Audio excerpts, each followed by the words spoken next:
Devenir rentier immobilier avec ces 7 étapes.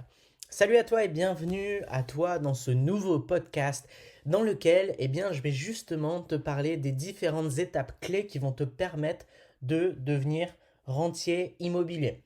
Donc tu vas voir au travers de cette étape comment passer à l'action et avoir un maximum de résultats.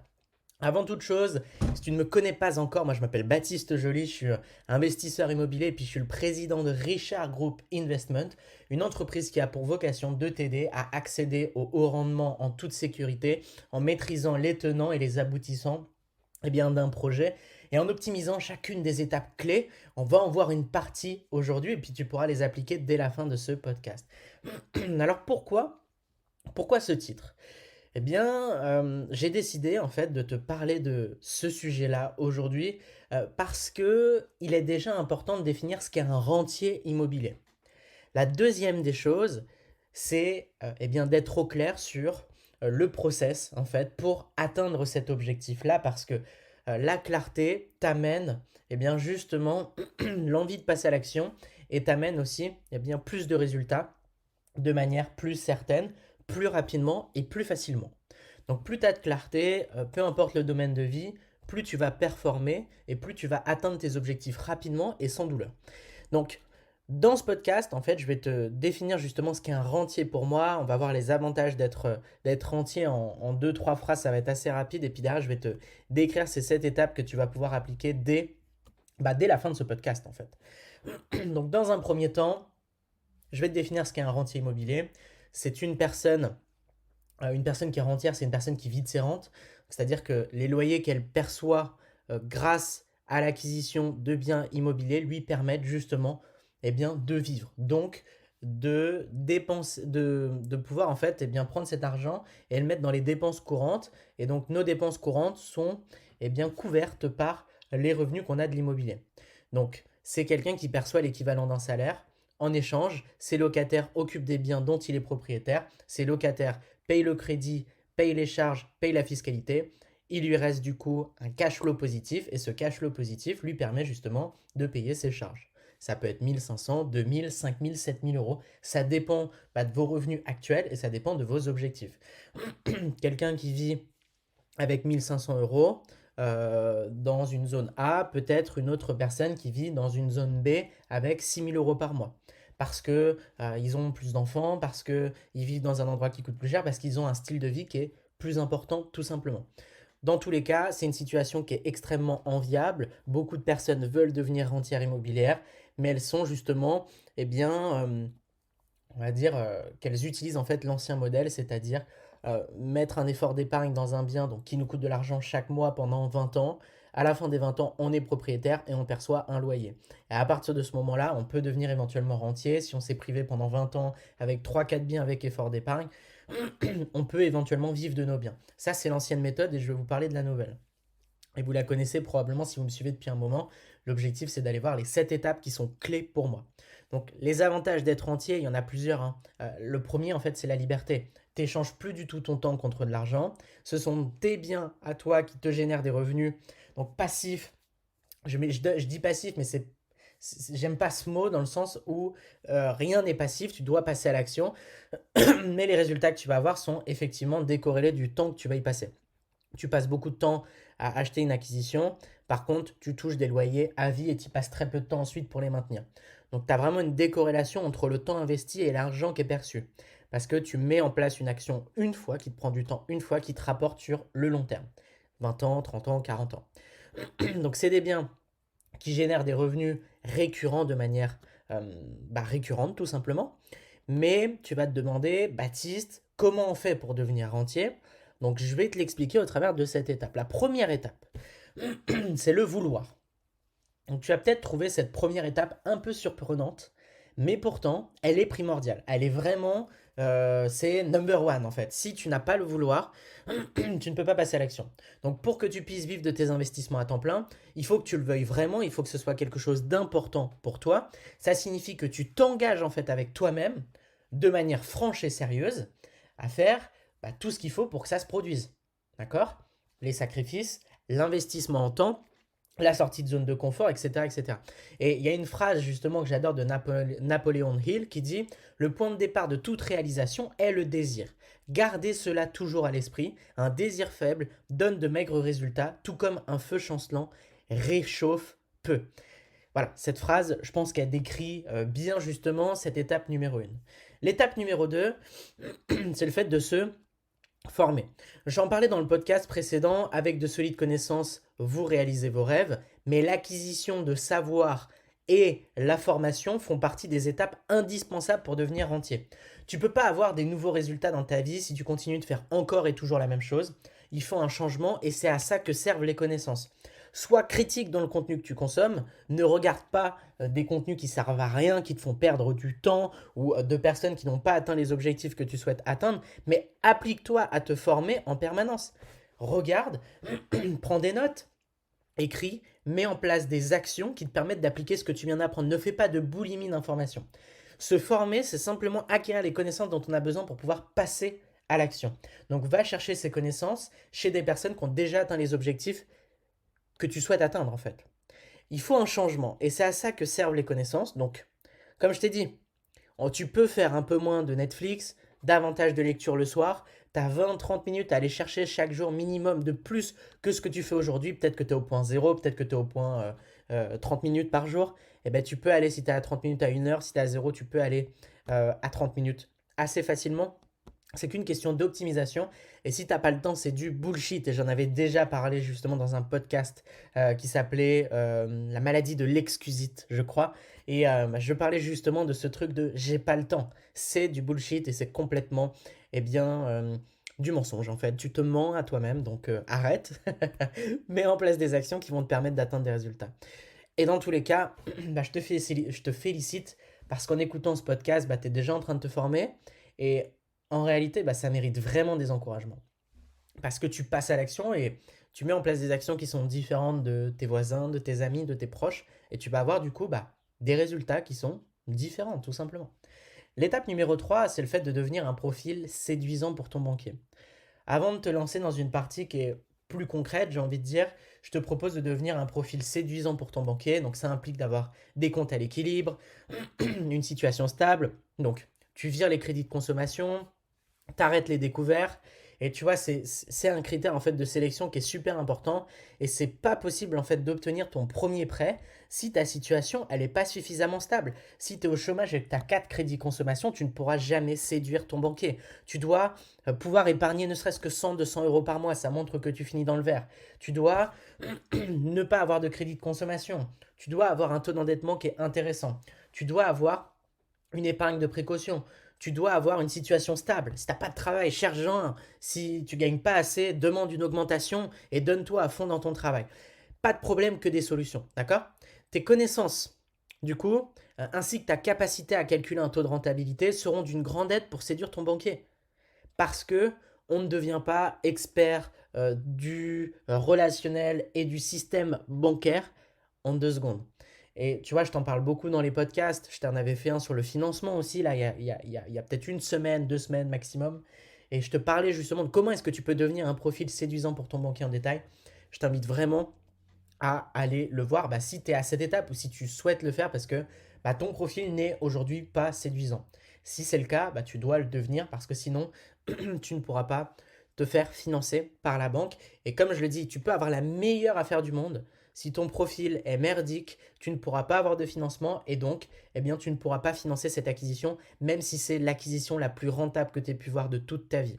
Donc le financement, c'est peut-être 10-20% du temps en investissement en temps dans l'opération, mais c'est ce qui te permet de réaliser 100% de l'opération. Sans financement, tu ne peux pas acheter, tout simplement. Étape numéro 4, faire une étude de marché. Lorsque tu auras développé suffisamment de connaissances dans l'investissement immobilier et que tu te seras assuré d'avoir une situation qui est bien stable, donc finançable, tu seras prêt à faire ta première étude de marché. Donc, pour devenir rentier, il faut commencer par un premier bien. C'est une étape qui est super importante, c'est la première étape. Tu commences pas avec 10 biens directement, heureusement. Et donc, tu vas devoir sélectionner la ville dans laquelle investir et le type de bien que tu vas rechercher et la manière dont tu vas l'exploiter. Le type de bien, c'est est-ce que c'est un immeuble, est-ce que c'est une colocation, donc est-ce que c'est un appartement.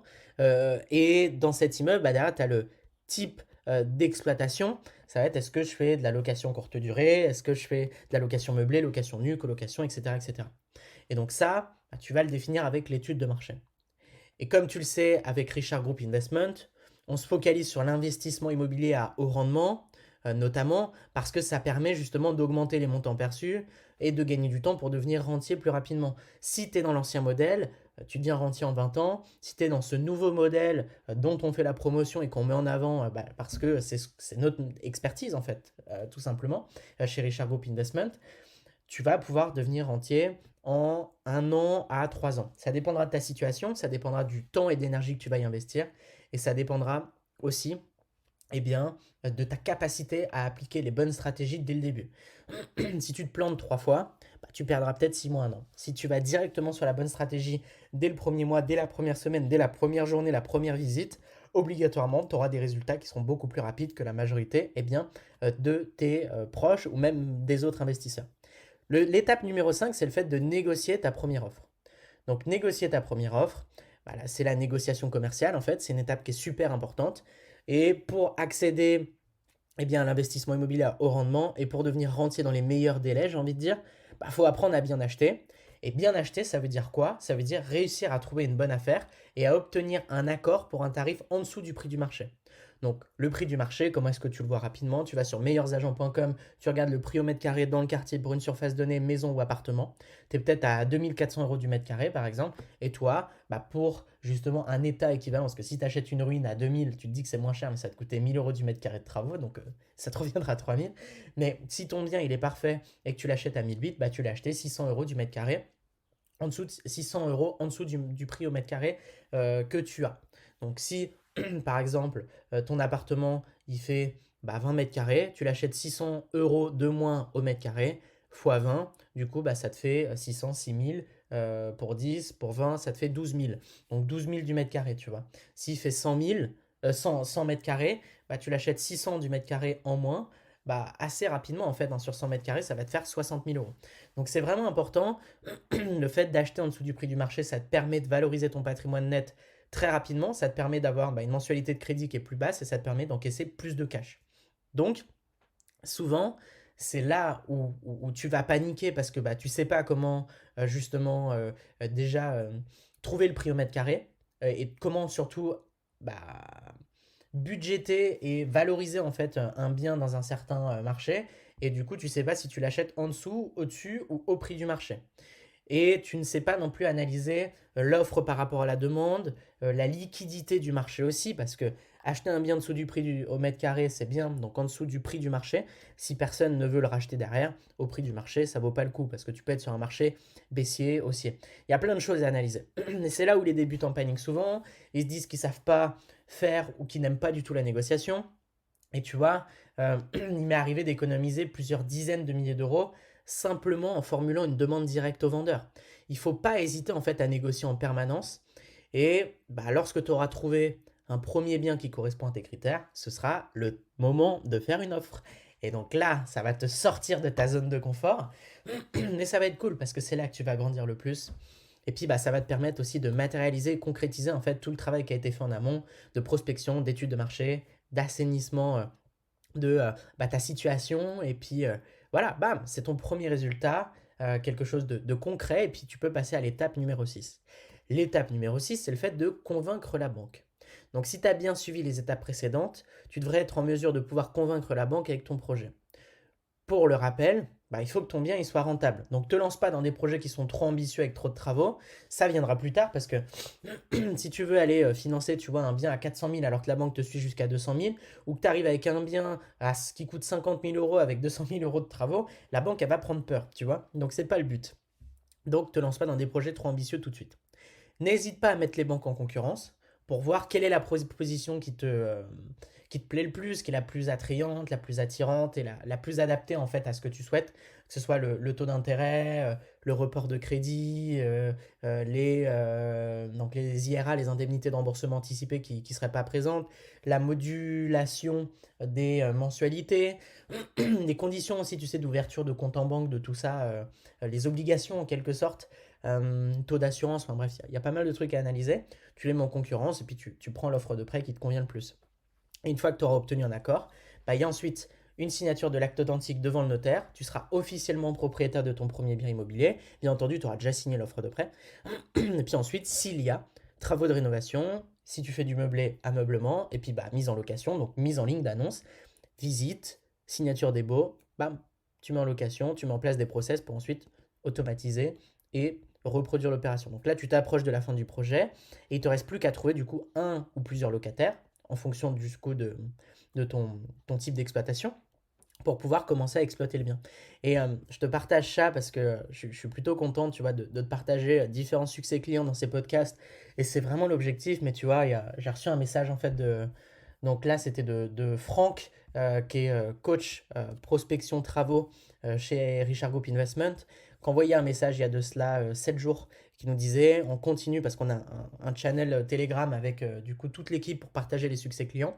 Il nous partageait la réussite d'une cliente, donc 5 minutes avant, et puis 5 minutes après, il nous renvoie un autre message, il nous dit on continue avec les infos sympas. Obtention pour Vitor, VITOR, d'un crédit 130% sur 25 ans et 2 ans de différé. Donc tu vois, tu as d'un côté en fait les croyances, tu vois, des gens en fait qui vont te projeter parce que c'est pas possible en fait d'obtenir un financement sur 25 ans en 2021, c'est pas possible d'avoir 2 ans de différé, c'est pas possible d'avoir un 130%. Eh bien, on a des clients qui les trouvent parce qu'ils sont motivés, parce qu'ils appliquent les bonnes stratégies. Donc, ne, laisse pas tes dic- ne te laisse pas dicter tes pensées, ne te laisse pas imposer tes pensées et tes croyances par des personnes qui n'ont pas atteint les objectifs que tu souhaites atteindre. Tu vois, aujourd'hui, on accompagne des clients pour qu'ils puissent justement performer dans l'investissement immobilier. Ils nous font confiance, ils écoutent nos stratégies, ils n'essayent pas de réinventer la roue, ils appliquent, ils ont des résultats. Vitor, par exemple, 130%, 25 ans, 2 ans de différé. Et on en a comme ça plusieurs chaque semaine. Et tu en as d'autres derrière qui vont écouter ceux qui n'ont pas du tout atteint les objectifs qu'ils souhaitent atteindre, mais tu vas toujours avoir un oncle, un ami qui va te dire ouais, ça marche pas l'IMO, c'est de la merde. Je vais avoir, moi j'ai acheté une rentabilité de 6%. Déjà, l'agent immobilier il m'a dit que c'était incroyable, donc toi, tu veux 12%, tu peux rêver. Et tu vois, si tu laisses en fait ces croyances en fait s'installer, qu'est-ce qui se passe? Tu vas pas passer à l'action parce que tu vas réellement y croire. Et ces croyances vont justement bien se solidifier. Et tu vois, le jour où tu vas essayer de casser ces croyances, ça sera très compliqué parce que ça te demande vraiment d'aller, tu vois, en fait, en contradiction avec toutes les actions que tu as pu mettre en place dans le passé, c'est-à-dire des actions qui t'éloignaient de l'immobilier plutôt que t'en avancer parce que t'es pas du tout en fait en accord avec tes anciennes pensées et ce que tu disais. Si en repas de famille, tu as dit ah ouais, c'est vrai, 12%, je suis rêveur, je vais pas y arriver, et que 6 mois après, tu dis non, je vais quand même trouver du 12%, c'est comme si tu n'étais plus d'accord avec le toi d'il y a 6 mois. Et du coup, tu vois, c'est pas en fait logique en quelque sorte dans l'inconscient humain et tu vas pas faire les choses. Donc, encore une fois, attention aux croyances que tu te mets dans la tête parce que c'est vraiment, tu vois, le truc qui t'empêche de passer à l'action.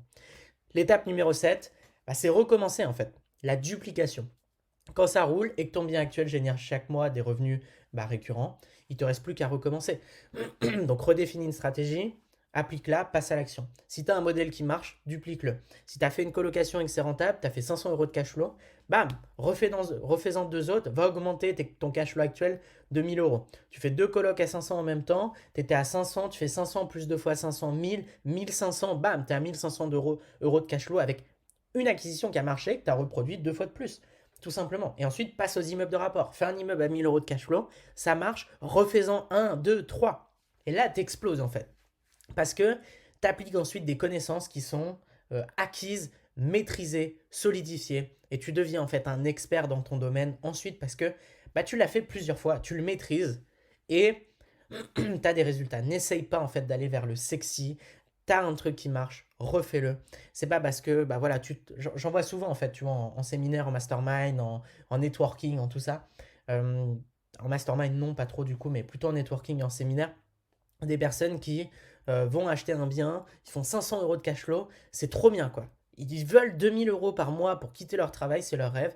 Ils vont s'auto-saboter parce qu'ils ont entendu parler de la sous-location et qu'il y avait un avantage de je sais pas quoi. Et après, il entend parler des crypto-monnaies. Et après, il entend parler des résultats. Il refait pas les choses. 2 ans après, tu le revois. Il a fait 100 trucs, mais il est toujours à 500 euros de cash flow. Donc attention à ça. Voilà, donc en résumé, il y a 7 étapes, je vais te les répéter très rapidement. La première, c'est le vouloir. La deuxième, c'est se former. La troisième, c'est devenir un profil séduisant pour ton banquier. En 4, faire une étude de marché. 5, négocier ta première offre. 6, convaincre la banque. Et 7, recommencer.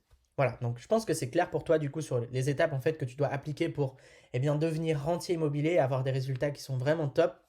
J'espère que ce podcast t'a aidé. La question en fait que j'ai envie de te poser, c'est est-ce que tu es au clair justement sur le process et sur la stratégie que tu dois appliquer pour atteindre tes objectifs. Donc voilà, j'attends ta réponse dans les commentaires. Est-ce que tu es au clair sur la stratégie qui va te permettre d'atteindre tes objectifs? Ça peut être le type de location, le type d'exploitation, le marché, le montant de l'acquisition, ça peut être la stratégie de prospection. Voilà, partage-moi tout ça dans les commentaires, je te lirai avec grand plaisir ce commentaire-là. Et puis, je pourrais peut-être du coup compléter justement les lacunes, peut-être les difficultés que tu as au travers d'un autre podcast. Aussi, si tu souhaites aller plus loin, eh bien, je t'invite du coup à t'inscrire à la masterclass Les 9 étapes pour te créer une retraite anticipée avec l'immobilier. Donc tu trouveras du coup ce lien pour t'inscrire à cette masterclass qui dure 40-50 minutes dans la description et ça te permettra de voir le process qu'on applique avec nos clients qui performent en fait, hein, tout simplement, qui achètent un, 2, 3 biens en 6 mois sur du haut rendement. Et si c'est OK pour toi, la façon dont on travaille, notre process de transformation et que tu as une situation stable, c'est vraiment la condition clé en fait pour pouvoir réserver un appel avec nous, je t'invite justement à réserver un appel avec un membre de mon équipe pour qu'on puisse analyser ta situation et voir quels sont les résultats que l'on peut atteindre ensemble, les objectifs que l'on va pouvoir matérialiser dans la réalité et puis la façon dont on peut t'accompagner au travers peut-être de l'accompagnement personnalisé ou du clé en main. Dans tous les cas, on te présentera ça, on te guidera dans ta décision et on te permettra de voir aussi quels sont les résultats possibles avec ta situation que l'on va pouvoir créer avec 100% de certitude. L'objectif, c'est pas de te vendre du rêve, c'est vraiment de te vendre des certitudes. Et donc, tu trouveras aussi ce lien dans la description. Tu as quelques questions auxquelles il faut que tu répondes. Réponds-y avec attention parce que c'est super important. Ça nous permet de savoir si on annule le rendez-vous ou pas parce que tu as une situation stable ou pas adaptée. Et donc, voilà, ça te permet de ne pas perdre de temps et nous non plus. Voilà, ce sera un grand plaisir en tout cas. Je te dis à très vite pour un prochain podcast. C'était vraiment top. Et puis, je te souhaite une très belle journée. C'était Baptiste. Ciao, ciao.